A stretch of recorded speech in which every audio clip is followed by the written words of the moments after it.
Hi, I'm Don Tinker with AME International. Today I want to talk to you a little bit more in depth about our TorqIt series of digital torque guns. When you buy one of our guns, you get a battery kit that comes with it. It comes with two 8 amp lithium ion 18-volt batteries.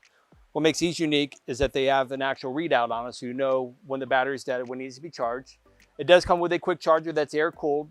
The battery's charged in 60 minutes or less. The battery's locked in place. Just like a standard drill, you have a forward reverse switch. To turn it on, just pull the trigger and the digital readout lights up. With the buttons, you can select up to 39 selectable values for torque.